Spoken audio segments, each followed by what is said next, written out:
জাপানে শিক্ষার্থীদের নিজেদের স্কুল পরিষ্কার করা একটি সাধারণ অভ্যাস।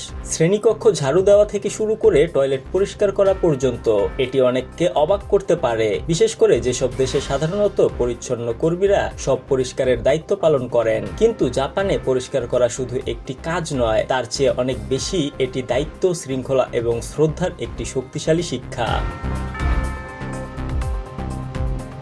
জাপানের সব স্কুলে একটি শ্রেণীকক্ষ কর্তব্য ব্যবস্থা রয়েছে, যাকে জাপানি ভাষায় বলা হয় টোবান কাটসুডো।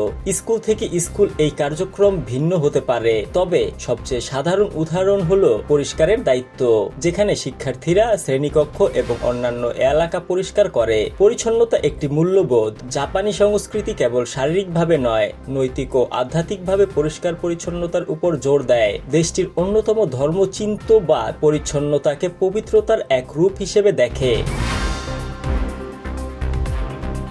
কম বয়স থেকেই দায়িত্ববোধ তৈরি করা শিক্ষার্থীদের তাদের পরিবেশ পরিষ্কার পরিচ্ছন্নতা রাখতে দিলে তাদের মধ্যে দায়িত্ববোধ, মালিকানা এবং জবাবদিহিতার বিষয়টি তৈরি হয়। তা তাদের বেড়ে ওঠার সঙ্গে সঙ্গে আরো ভালো মানুষ হয়ে উঠতে সাহায্য করে। জাপানের অনেক স্কুলে কোনো পরিচ্ছন্নতা কর্মী নেই।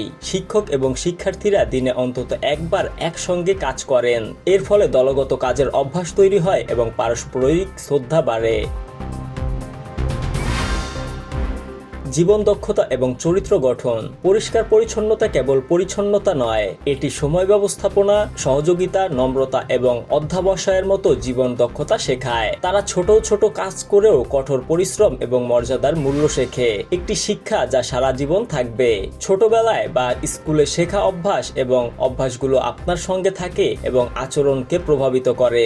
এই অভ্যাস কোনো কিছু ভাগ করে নেওয়ার ক্ষেত্রে শ্রদ্ধা, বিভিন্ন কমিউনিটির ভূমিকা সম্পর্কে সচেতনতা এবং আশেপাশের পরিবেশ পরিষ্কার রাখার প্রতি সচেতন করে তোলে।